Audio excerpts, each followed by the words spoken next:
Good morning. Happy Friday. Nice to have you all here. Today at 1:10, if you have a Friday lab, we'll meet in 2501. At that time, I'll talk about the format of the class, what's normally going to happen, stuff, how the class rules.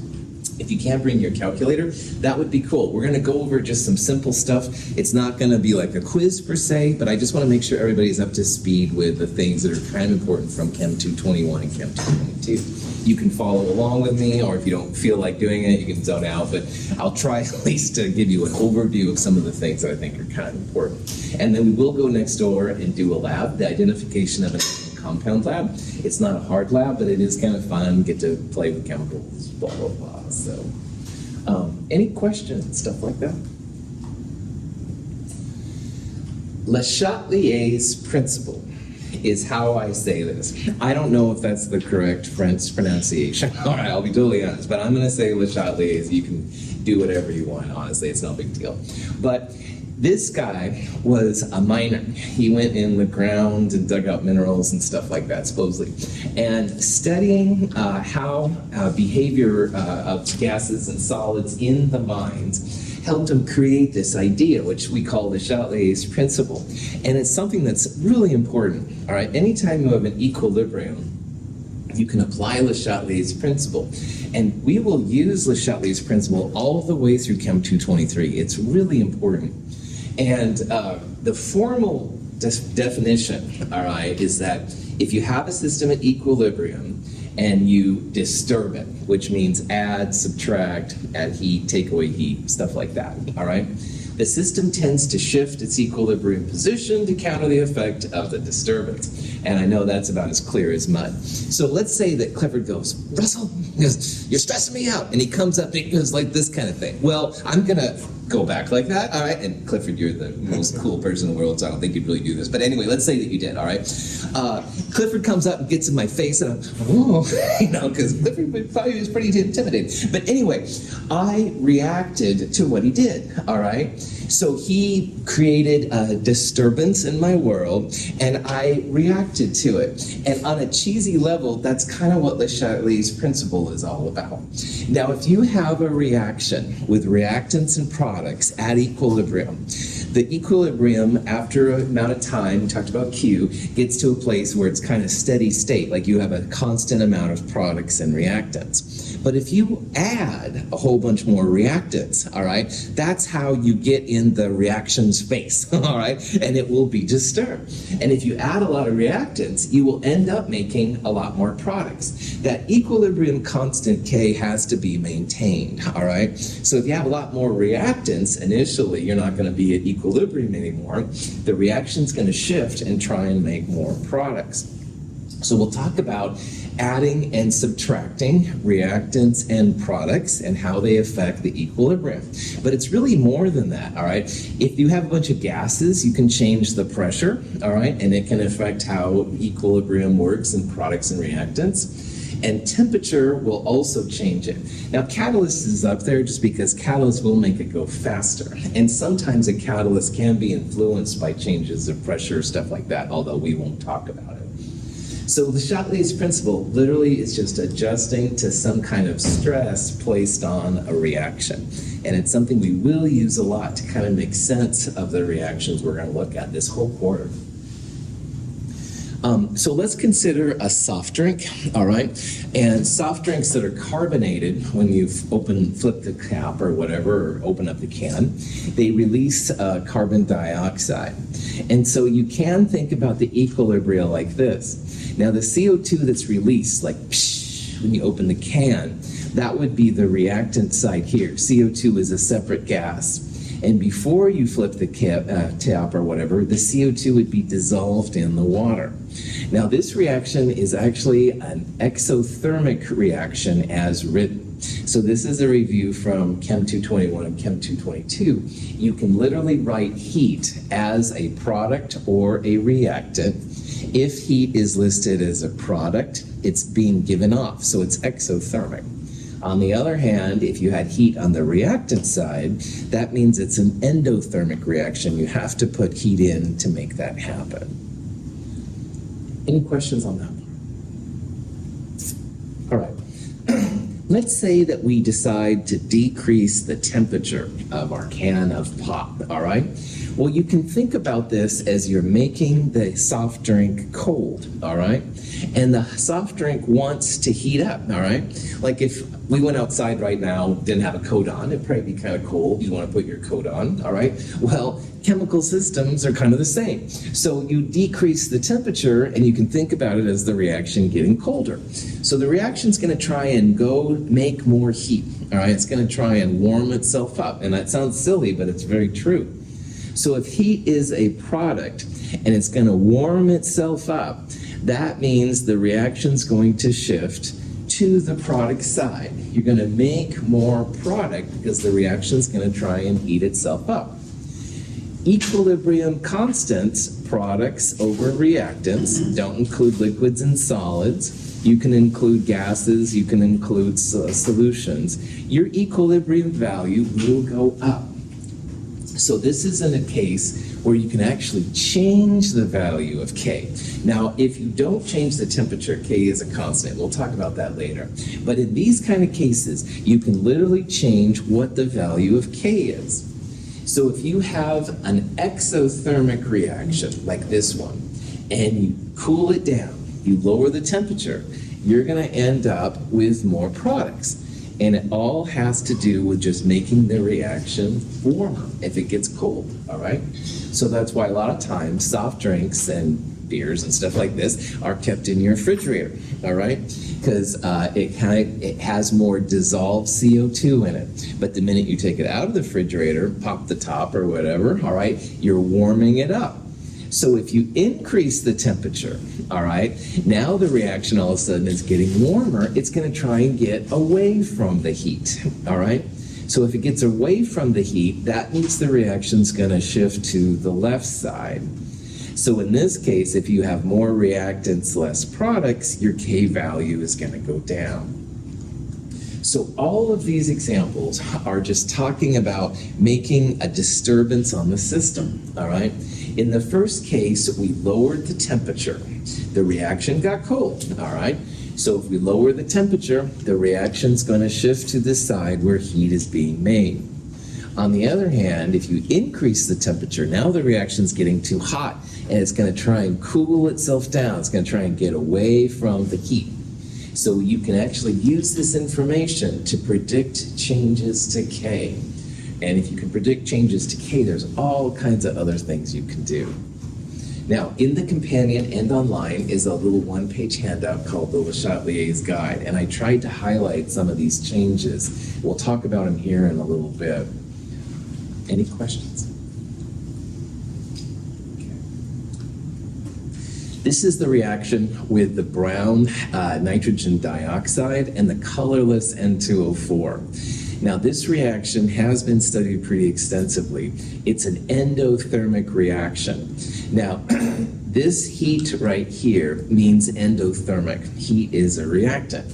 If you have a value of delta H, which is enthalpy, that's positive, that's another way to say that the reaction is endothermic. So we're kind of seeing some of the Chem 221 stuff here back again. Heat, if it's a reactant, endothermic. Also positive delta H values are endothermic as well. So anyway, K for this reaction is NO2 squared, the brown stuff, divided by N2O4. And if you look at these K values, all right, the lower temperature has a smaller K, and the higher temperature has a larger K. Now, these are both reactant-favored Ks, but this one right here is 10 to the minus 4, roughly, and this one's 10 to the minus 3, and it's a pretty good change of things. And we can rationalize what's happening here because we're increasing the temperature. We're going from 273 to 298. So that's like warming up the reaction. And if the reaction's warmed up, it's going to try and get away from the heat. So it's going to get away from the heat by making more product. Sure enough, K values go up. Sealed flask, we have a mixture of dinitrogen tetroxide, a colorless gas, with the brown gas, nitrogen dioxide.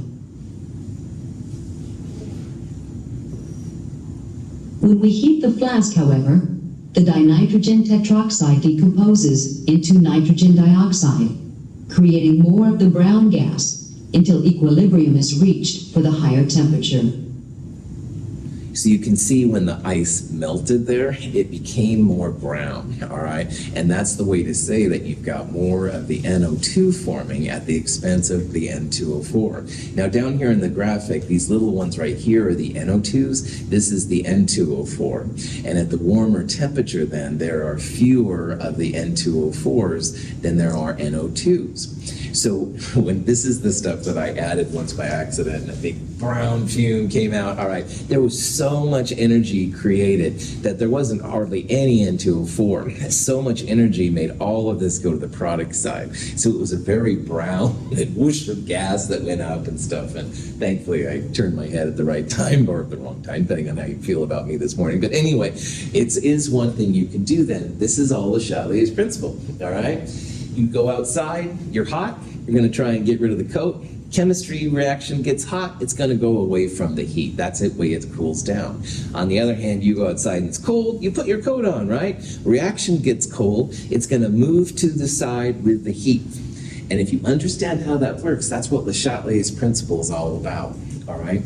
If you add something, it gets away from what you add. Increase the temperature, gets away from the heat. But if you decrease the temperature, if you take the heat away, it's going to go towards the side that you're getting it away from. So you make it cold, you're taking away the heat, reaction's going to try and move towards it. We'll come back to that too. All right, so chlorine trifluoride is a reaction, is a compound that's used apparently with CFCs and stuff like that. And we have here a reaction, chlorine to fluorine, making chlorine trifluorine. This is exothermic. Heat is a product. Your delta H would be negative some number, all right? And the question is, what's going to happen if you raise the temperature, okay? So you raise the temperature. If you go outside and it's warm, you take your coat off, all right? The reaction, if it gets warm, it tries to go away from the side that heat is on. So in this reaction, this is exothermic. So do you think you're going to have more ClF3, which would be a shift to the right? Or do you think you're going to have more Cl2 and F2, which would be a shift to the left? Cl2. Cl2, that's right. It's going to shift to the left. It's going to get away from the heat. Notice this terminology. A shift to the left means the reactant side in the equation that's written. A shift to the right means you're going to shift to the product side in the way that it's written. Again, it's so important that we all talk about these things on the same level. So, any questions? So, if you have all gases, you can start playing with volume and pressure as well. It's a little bit different idea, but it's the same kind of concept. Now, in the N2O4 versus NO2, all right, 1 mole of N2O4 is in equilibrium with 2 moles of NO2, okay? What roughly is the volume of 1 mole of ideal gas at STP? Does anybody remember? Wait, the volume? Is it like 21? Oh, close, man. 22.4. It's all right. What, you don't all know that 1 mole of gas at STP is 22.4 liters? This is, yeah, it's, even that was pretty close, man. Yeah, don't worry, this is not a required thing of this class. 1 mole of gas at STP is about 22.4 liters. So what that means is 1 atmosphere, 273 Kelvin, R is a gas constant. So 1 mole of gas actually takes that up. Sometimes you'll see like a beach ball and stuff like that. Don't worry about it. But in this reaction, 1 mole versus 2 moles, will the NO2 take up more volume or will the N2O4 take up more volume? 2. The 2, that's right. 2 moles will take up 2 times 22.4 liters at STP. The 1 mole of N2O4 would take up only 22.4. So if you have volume and pressure, that's what you think about. You think about the 2 versus 1 right there, because the NO2 should take up a lot more volume than the N2O4 does, all right? 2 moles versus 1 mole. So if you change a flask, you add like the same contents to a bigger flask, you're increasing the volume, all right? Well, more volume, Mother Nature hates a vacuum, all right? More volume is going to adjust to this side with more moles of gas. So in this case, you would adjust to the NO2. If you had a smaller volume, you can transfer gases to a smaller volume using different equipment, stuff like that, all right? If you would go to a smaller volume, then the reaction will shift to the side with the smaller amount of volumes. So bigger volume, you would go towards the NO2 because you have 2 moles of gas. Smaller volume, you would shift to the side with fewer moles of gas. Now, pressure is just the opposite. If you remember from Chem 222, and it's okay if you don't, by the way, pressure and volume were inverse, all right? Pressure goes up, volume goes down. If you have a lot of volume, then the pressure is down. So they're inverse. So larger volume means all of a sudden you have less pressure. So less pressure and larger volume will both favor the side with more gas molecules. On the other hand, if you pressurize something, that's going to push the NO2s over to the N2O4 because 2 moles is a lot more volume, a lot more things than just 1 mole of that. So it's kind of cool. This only applies to gases. It doesn't affect solutions and stuff like that. A sealed flask contains 3 molecules of nitrogen dioxide for every 1 of dinitrogen tetroxide, and the system is at equilibrium. If we then transfer the mixture to a flask with a smaller volume, NO2 molecules convert to N2O4 molecules, resulting in a net decrease in the number of molecules. In this way, the system compensates for the decrease in volume by a decrease in gas pressure.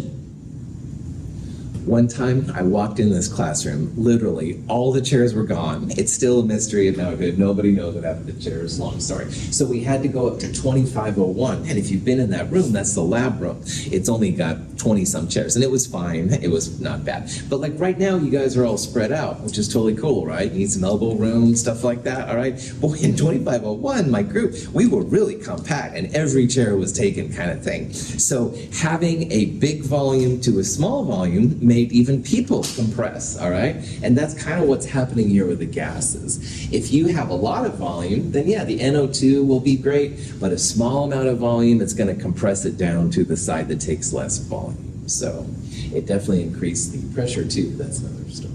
Anyway, questions on any of that? Okay. So let's go back to the CLF3 thing again. It's exothermic. These are all gases, all right? And the question is, what's going to happen if we decrease the volume? Now, to answer this question, what you do is you look at the total moles of gas on both sides. So the CLF3, there's a total of 2 moles of gas, all right?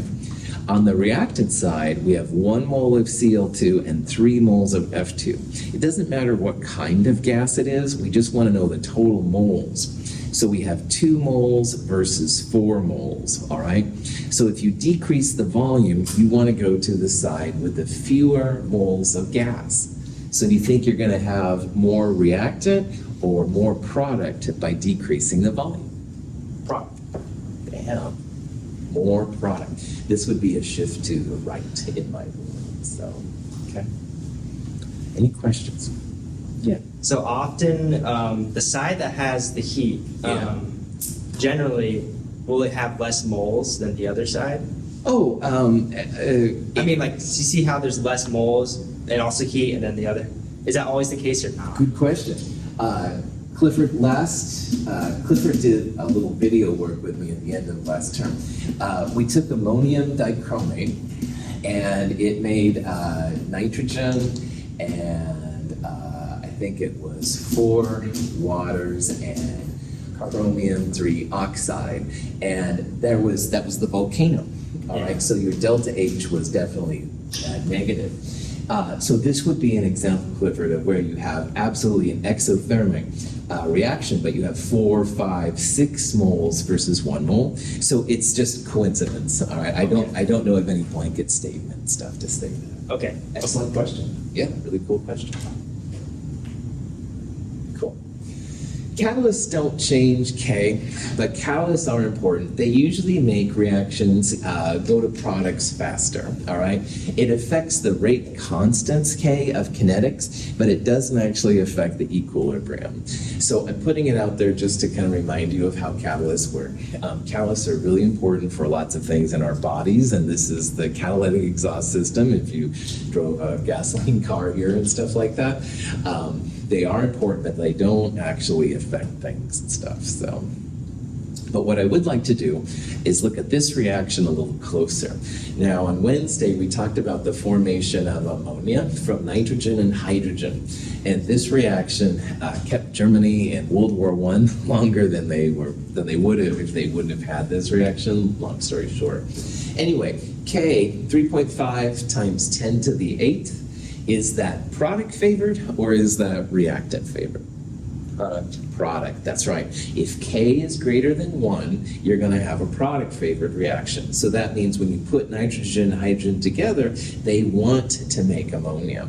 And of course, Germany liked that in World War I, kept them in the battle. Now, making ammonia, you do need catalysts. This is a slow reaction normally, and apparently they use iron and potassium hydroxide. A lot of times catalysts are kind of an industry secret, so they leak out once in a while in my circles, but most of the time it's very well kept up and stuff. So anyway, so let's say that we're doing this reaction, very, very product favored, and we want to talk about how equilibrium changes. Now, in the previous example, we were changing the temperature to talk about changes to reactions. But if you don't change the temperature, the K value stays the same. So that very product favored 3.5 times 10 to the 8th, whatever number, is going to be a constant in these next couple slides. But we can use literally a water YouTube, not the cool YouTube with like cat videos and stuff like that, but a literal YouTube, all right? And notice how there's 3 plus 1, there's 4 moles on the left and 2 moles on the right. So this is my cheesy way of describing it. And we can talk about how adding and subtracting reactants and products affect the value of K in the next couple examples. So we're going to think about this reaction, more moles on the left than the right, so more moles of product than more moles of reactant than product. And we'll talk about then how things change. So here's an example of that. When we add water to the tank on the left, the water in the tank on the right moves up, and then on the left moves down. The water moves from left to right, so we say that equilibrium shifts to the right, as it would if we added more reactants to a reversible chemical system. So in this example, with this U2, you can imagine that we're adding extra nitrogen and hydrogen. You're adding more reactant on the left, all right? And it's probably not hard to visualize that because of gravity and all that jazz, the water that's higher here will push more to this side. So at the end, you still have the equilibrium. They're at the same level, but you can see now the amounts are higher, all right? And this is what happens in Le Chatelier's principle. If you add a reactant, but you're not changing the temperature, you will definitely have a shift to the right. You'll end up with more products. Some of the reactants will go. So again, you've got reactants and products initially at equilibrium. You add some reactant, the reactants will go down, the products will go up. That's what I refer to as a shift to the right, all right? You still have the same equilibrium, it's just now that everything's a little higher than it was before. So, let's go back to chlorine, fluorine, making chlorine trifluoride again. And the question is, what's going to be the effect of adding chlorine, adding a reactant, all right? And the question is, will it go to the right, will it go to the left, or will it not change? So again, if you add something to a reaction, it will shift to the opposite side of what you're adding. So if chlorine is a reactant, which one of these do you think should be right?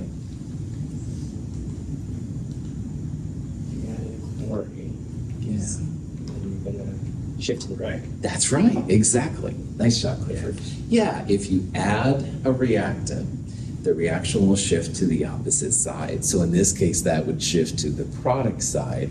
This would be a shift to the right. Yeah.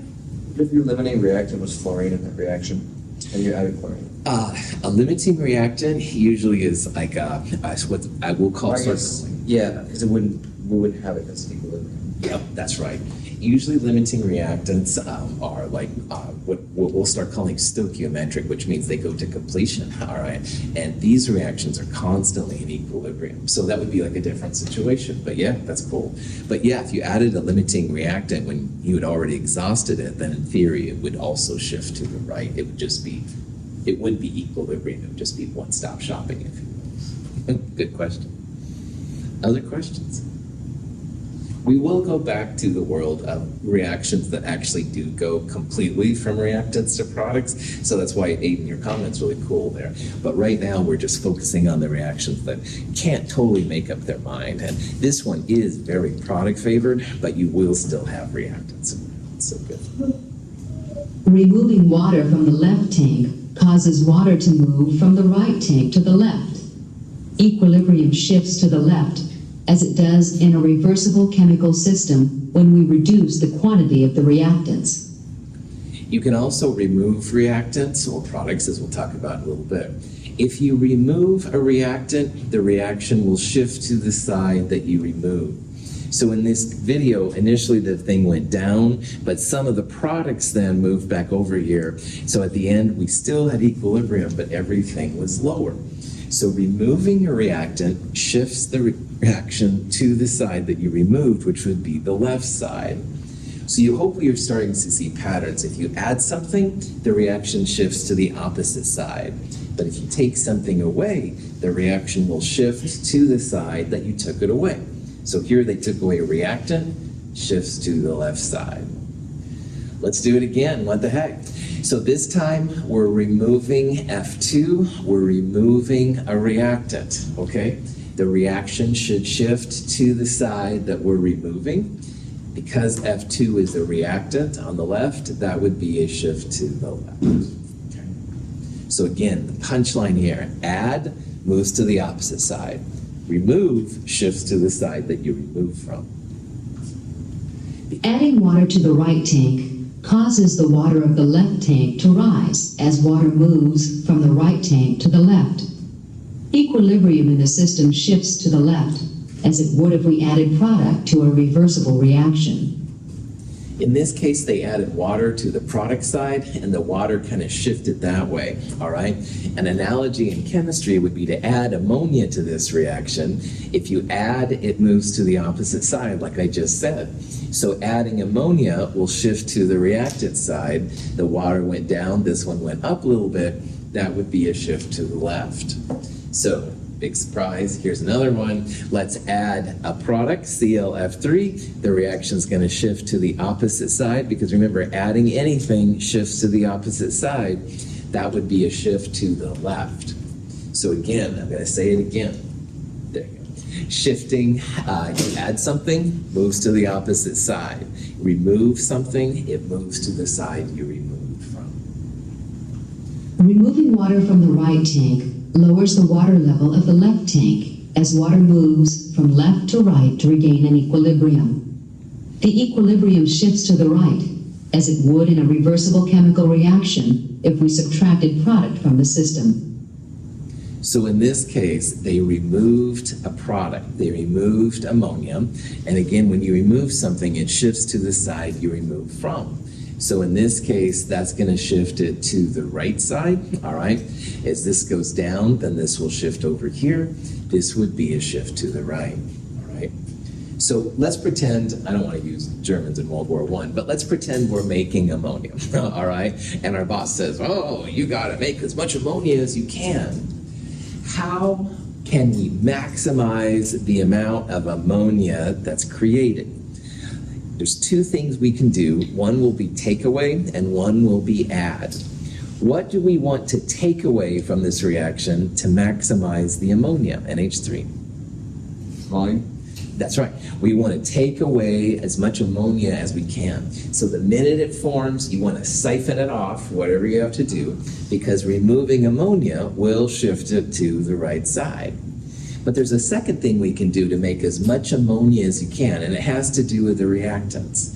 You want to add in as many reactants as you can, because the more reactants you add, the more it'll shift to the right. So in your business, not Germany World War I, in your business, if you want to make the most ammonia you can, add as much reactant as you can, that'll shift to the right, and take the ammonia away as fast as you can, that will also shift to the right. These are the games, if you will, that chemists play. Now, there's probably a temperature dependence in there somewhere, and you could figure out endothermic, blah, blah, blah. You could do that too to maximize ammonia. But if you can see these two, yeah. I wish all chem concepts were as simple as this one. Oh, dude, you just need to see how to walk through the door. So, Whatever. Any questions? All right. Let's look at this reaction which we looked at on Wednesday. This is isobutane, aka methylpropane, in an equilibrium with regular N-butane. So isobutane over butane has an established equilibrium constant, 2.50. Does this number mean that you're going to have more isobutane or more regular butane at equilibrium? Or ISO. ISO, nice job. And how Clifford figured that out? K greater than 1, more product, less reactant. If this number would have been a number less than 1, you would have had more of the butane, not as much of the isobutane. Okay, so here's a reaction. We got butane, isobutane, totally happy and stuff like that. This red line is a slope of 2.5. That's a way to visualize an equilibrium constant. Isobutane is the y, the numerator, if you will. Butane is the x, the denominator, and that slope is 2.5. So if you have 1.25 iso and 0.50 molar butane, that is 2.5. So 1.25 would be about there, something like that right there. All right? Well, let's say that we disturb the equilibrium. We're adding 1.50 molar extra butane, okay? Now let's stop right there. If we add extra butane, will that shift this reaction to the right, to the left, or not affect it? To the right. Nice job. Adding a reactant will move it in the opposite direction to the product side, absolutely. So by adding 1.50 molar butane, we expect the iso concentration to go up. All right, let's continue. So this question says, when the system comes to equilibrium, what are the new concentrations of the isobutane and the regular butane? But why I stopped you there is because understanding Le Chatelier's and understanding what K means will help you to predict if your answers make sense. At the end of the day, you should have more iso than you have butane, and this number is going to go up, all right? The final isobutane will be a bigger number. Butane and isobutane can interconvert to reach a dynamic equilibrium. The graph shows the equilibrium line. If we add butane to the system, the equilibrium is disturbed, and the butane reacts to form isobutane until the equilibrium is reestablished. So this light blue line shows the addition of an extra 1.50 molar butane. So we had 0.5 before, 1.50 was added, so a new value here is 2. So notice that this reaction now is no longer on the equilibrium line. And this is the line that Mother Nature follows, if you will, all right, for this reaction. So the reaction will shift back to this line, all right? And we can figure out how this is going to go here in a little bit. Notice the use of Q and K here. Q in this case, as we'll see, is going to be less than 2.5. And if Q is less than K, then that means the reaction will shift to the right, which is what Le Chatelier's principle helped us predict earlier. So if you see a reaction like this and you're not thinking in Le Chatelier's, which is fine, the first thing you want to do is calculate Q and just see if you happen to be at equilibrium.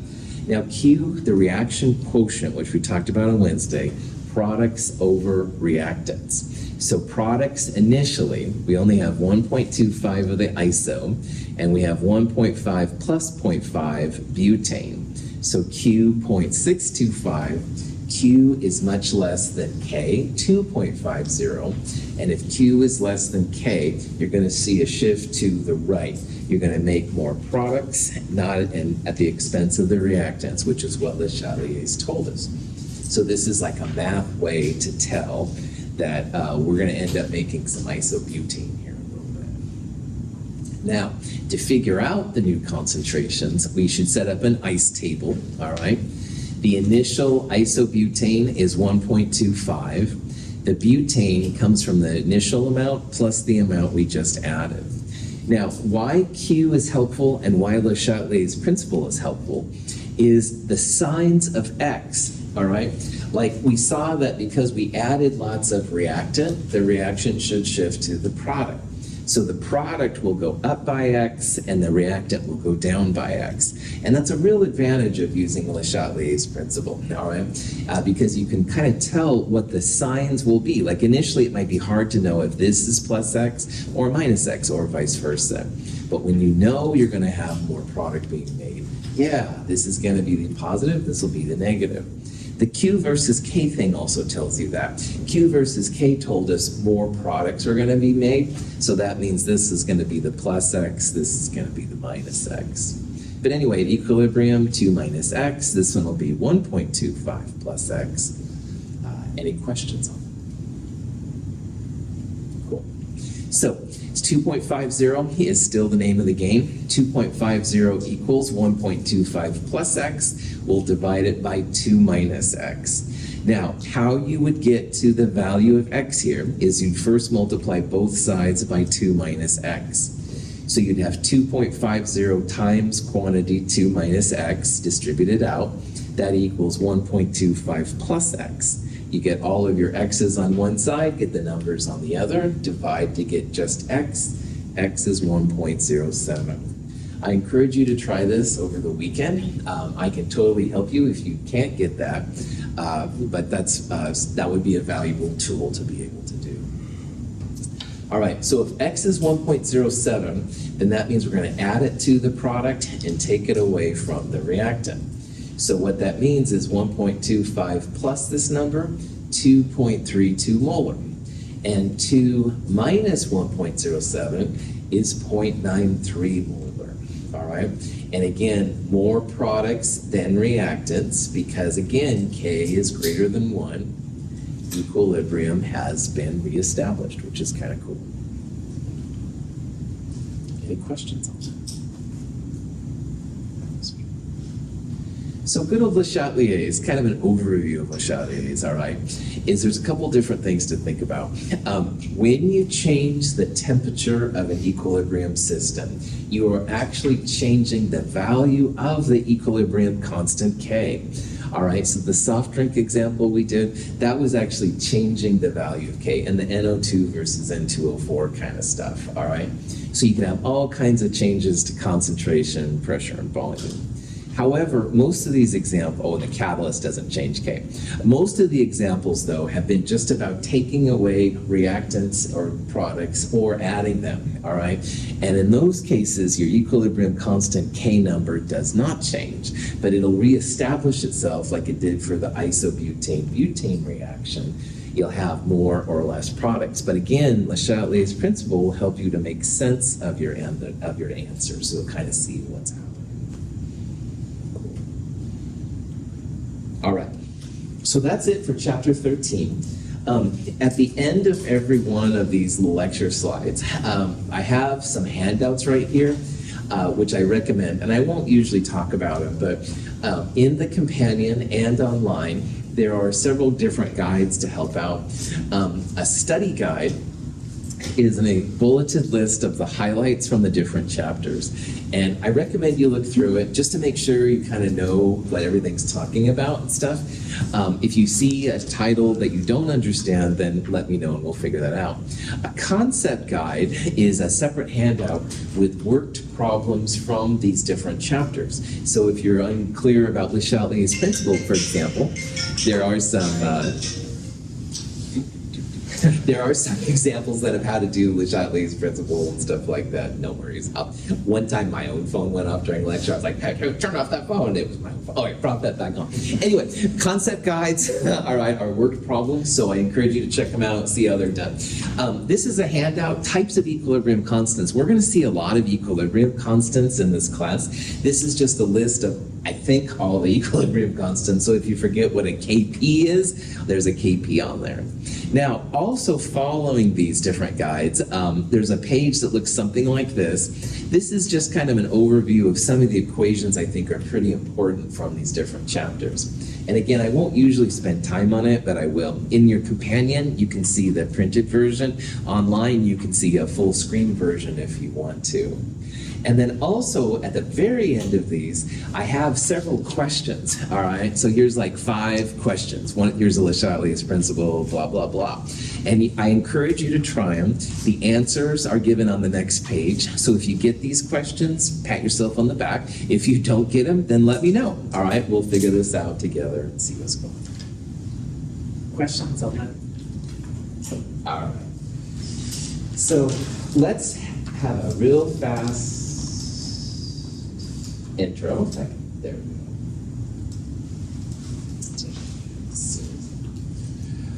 I'll station it.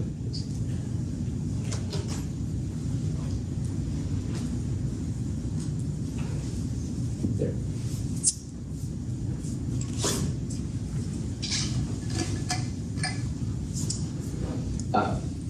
The big reason why in chemistry, this class anyway, we haven't talked about acids and bases that much. It's because equilibrium is a big player when it comes to understanding the reactivity of how acids and bases work. So in Chem 221, we introduced acids, HCl, sulfuric acid, sodium hydroxide. We talked briefly about acid and base reactions. They make water and a salt and stuff like that. And we kind of played with them a little bit in Chem 222. But now in Chem 223, with our understanding of the equilibrium constant, we can go into them big time and talk about how they are. Acids and bases are a critical part of chemistry, all right?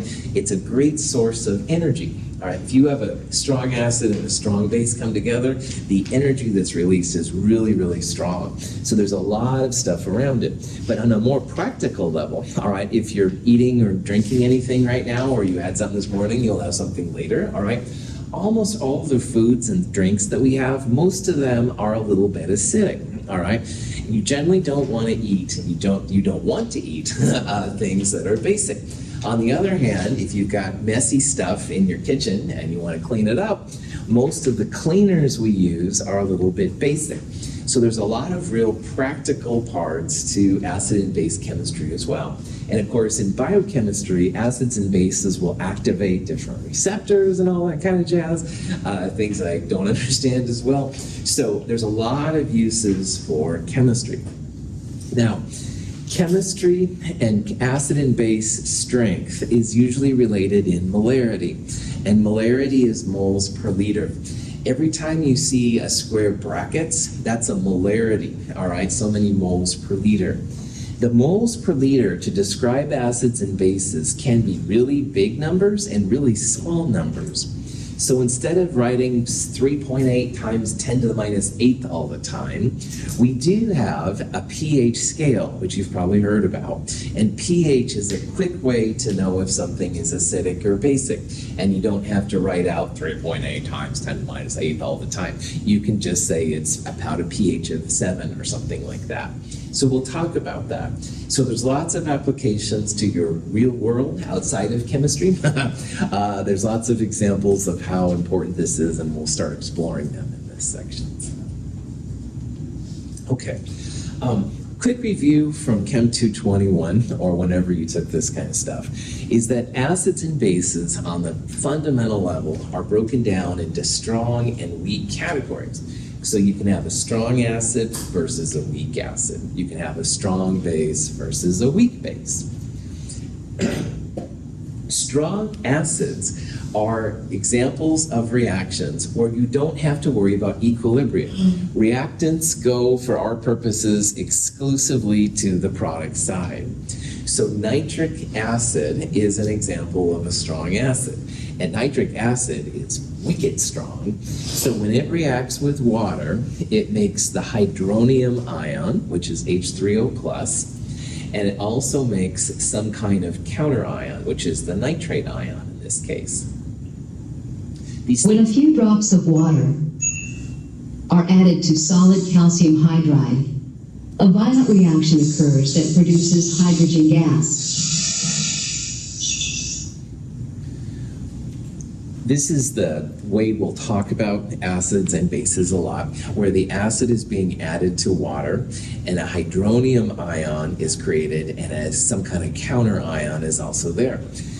The reason from a chemist's perspective that an acid is because acids form hydronium, H3O+. Hydronium is literally the hallmark of what an acid is. So the difference between a strong acid is that things like nitric acid, you put 1 mole of nitric acid in, you get 1 mole of hydronium. All right, no equilibrium, no playing around with reactants and products. I'm using the one-sided arrow here, no equilibrium, all right? So after this last chapter where we wrote equilibrium all the time, for strong acids and strong bases, you're gonna have 100% dissociation.